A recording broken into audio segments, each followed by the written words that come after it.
हो सकता है कुछ इलेक्ट्रॉनिक मीडिया वालों को अभी भी पता चला होगा कि इस देश में शांति रखते हैं। अमरनाथ की यात्रा पर इतने हमले हुए, इस देश में किसी ने कहीं कंकर तक फेंका नहीं है।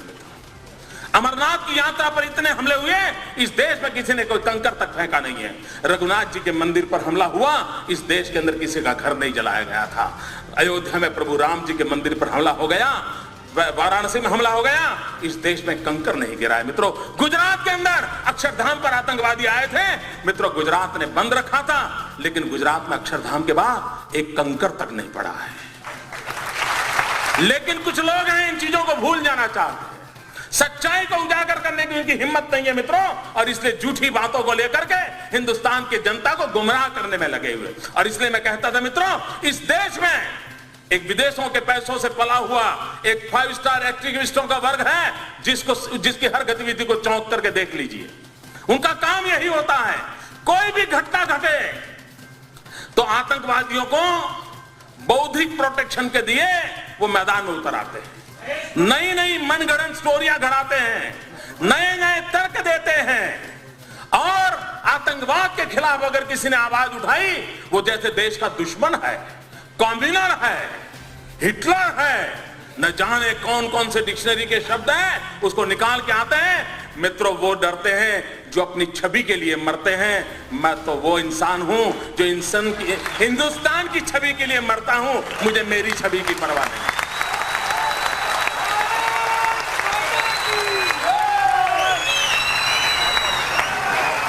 क्या करना है इमेज को दोस्तों? किसके लिए इमेज? फुलमालाएं पहनने के लिए? मैं पत्थर खाने के लिए तैयार हूं अगर मैं मेरे देश के किसी नागरिक की रक्षा कर सकता हूं। मैं सच्चाई के रास्ते पर जाना चाहता हूं, और मैं प्रधानमंत्री जो कहना चाहता हूं, आप अगर कोटा का कानून नहीं ला सकते हो, इतना तो करो भाई, राज्यों को अधिकार दे दो।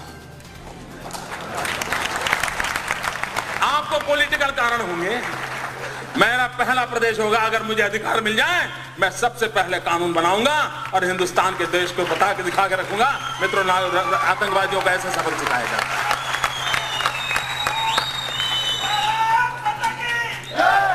कुछ तो हिम्मत दिखाओ भाई, लोग बेमौत मर रहे हैं और आप अपनी राजनीति पर उतारू हैं, देश के भविष्य की आपको चिंता नहीं है। और मित्रों, कैसी हरकतें हो रही हैं? आतंकवाद ऐसे नहीं बढ़ रहा है, आतंकवादियों के हौसले उतने बुलंद नहीं हैं जितने कि हम जितने रास्ते तैयार कर देते हैं जो आतंकवादियों को चलने काम आ रहे हैं। मुझे बताइए, गुजरात के अंदर एक इशरत जहान नाम की लड़की को, आतंकवादी लड़की को, हमारी पुलिस के साथ एनकाउंटर हो गया, अब उसको मार गिराया। आपको मालूम होगा वो दिन, याद कीजिए, सारे दुनिया के 5 स्टार एक्टिविस्ट मोदी पर टूट पड़े थे साहब कि एक नौजवान लड़की को मार दिया, निर्दोष लड़की को मार दिया, गोली से भून दिया। ये खुद आतंकवादी है, यहां तक चले गए। इतना ही नहीं मित्रों, इस प्रदेश के अंदर 5 स्टार एक्टिविस्ट, कुछ मीडिया के मित्रों ने उसे एक बहुत बड़ी शहीद के रूप में उसकी जनाजा निकाला था। चद्दर चढ़ाने चले गए थे, चद्दर चढ़ाने चले गए थे, और एक पार्टी के नेता 1 लाख रुपया देकर के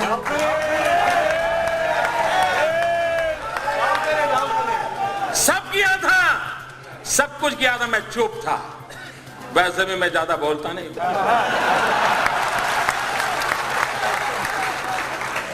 मैं सही जगह पर, सही भाषा में, सही समय पर बात करने का आदमी। सुबह शाम चीख कर अखबार की जगह खराब करने की मुझे आदत नहीं।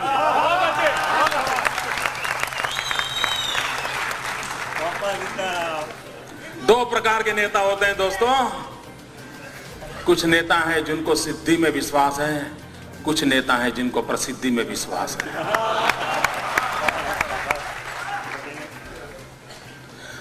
और जब 3 दिन के बाद ग्वाजा टाइम्स, जो लश्कर-ए-तौयबा का एक मुखपत्र है, उसने एक आर्टिकल लिखा, पाकिस्तान में आर्टिकल छपा कि हमें शान से गौरव हो रहा है कि इशरत जहां जैसी एक लड़की ने हमारे मकसद को पूरा करने के लिए अपने आप को बलि चढ़ा दिया। जब पाकिस्तान में तब जाकर के चुप हो गए, फिर पता नहीं उनकी वो रिकॉर्ड की वो कैमरा वाली चीजें कहां चली गई, वो चद्दर चढ़ाने वाले कहां चले गए, सारा खो गए। चुप है, 2 साल इतने साल हो गए चुप है, कोई पूछने वाला नहीं उनको। अगर मैंने ऐसी गलती की होती तो साहब मेरे बाल नोच लेते, मेरे बाल नोच लेते। इशरत जहान मित्रों, अभी एक टीवी वाला बता रहा था कि किसी ने किसी लड़की को बम रखते देखा। मैं नहीं जानता उस सत्य क्या है। लड़कियों का उपयोग हुआ था। जिस दिन गुजरात ने इशरत जहान के एनकाउंटर में हत्या की, अगर महाराष्ट्र की पुलिस जाग जाती तो शायद ये लड़कियां बम रखने के लिए मैला नहीं होती। लेकिन आपको परेशानी है, आपको निर्णय करने नहीं है, आप डरते हो।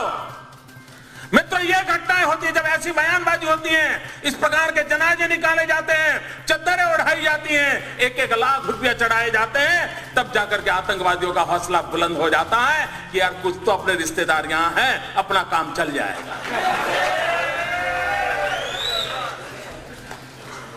मित्रों, मैं हैरान हूं कांग्रेस पार्टी क्या कर रही है।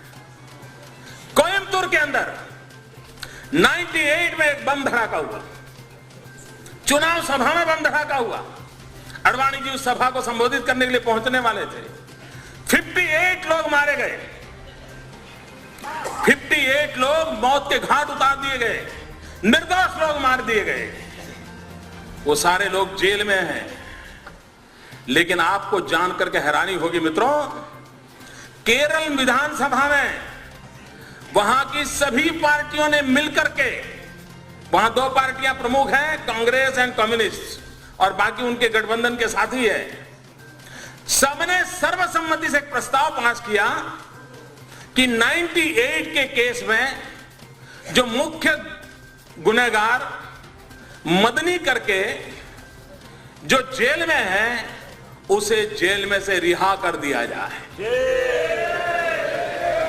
क्या क्या सब समाचार देश को क्या संदेश देना चाहते हो आतंकवादियों को। केरल असेंबली ने और होली के दिन स्पेशल सत्र बुलाया था मित्रों, स्पेशल सत्र बुलाया था, और उस सत्र के अंदर प्रस्ताव पारित किया है कि कोयम्बतूर का जो मुख्य गुनहगार है, उस गुनहगार को जेल से बरी कर दिया जाए। क्यों? क्योंकि वो चुनाव में उसको कैंडिडेट बनाना चाहते थे। मित्रों, इससे बड़ा दुर्भाग्य क्या हो सकता है। अभी तमिलनाडु में चुनाव हुए मित्रों, तमिलनाडु में कांग्रेस पार्टी ने जिसके साथ समझौता किया है, उस पार्टी का नाम है तमिल मुस्लिम मुन्नी कड़गम, तमिल मुस्लिम मुन्नी कड़गम। मित्रों, सीमी पर जो चार्जशीट है, सीमी पर जो चार्जशीट है, उस चार्जशीट में ये तमिल मुस्लिम मुन्नी कड़गम का नाम है। उसी पार्टी के साथ तमिलनाडु में कांग्रेस पार्टी चुनाव समझौता किया और चुनाव लड़ा। मित्रों, आप आतंकवाद से लड़ सकते हो क्या?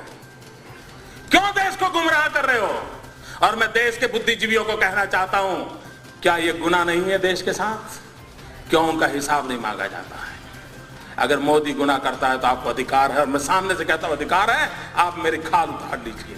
लेकिन देश के हित में और लोग जो पाप कर रहे हैं, उनसे भी तो देश को प्रशिक्षित कीजिए। क्या ये दायित्व नहीं है हमारा? मैं इन कलम के धनियों को कहना चाहता हूं, देश की ये मांग है। मित्रों, अभी आसाम के चुनाव हुए, आसाम के चुनाव के अंदर जिसने आसाम को लहूलुहान कर दिया, वो उल्फा ओपनली कांग्रेस पार्टी को चुनाव जिताने के लिए समर्थन में मैदान में था। उल्फा जो आतंकवादी एक्टिविटी करता है, जो निर्दोषों को मारता है, किडनैप करता है, आप उसको चुनाव के अंदर आपका राजनीतिक फायदा हो रहा है, इसलिए उसका आप किस मुंह से आतंकवाद के खिलाफ लड़ोगे? मित्रों, बिहार में चुनाव हुआ, यूपीए का एक घटक दल उस चुनाव के अंदर एक मेहरबान को लेकर के चुनाव सभाओं में घूमते थे। क्यों घूमते थे? क्योंकि उसका दिखवावा बिन लादेन जैसा था। बिन बिन लादेन जैसा दिखता है, ये बिहार में लोगों को दिखा करके वोट मांगे जाते थे। मुझे कल्पना कर सकते हो मित्रों, आज भी हिंदुस्तान में कोई रावण कितना ही शक्तिशाली क्यों न था, लेकिन कोई निकलता है रावण के नाम पर कुछ लेने के लिए?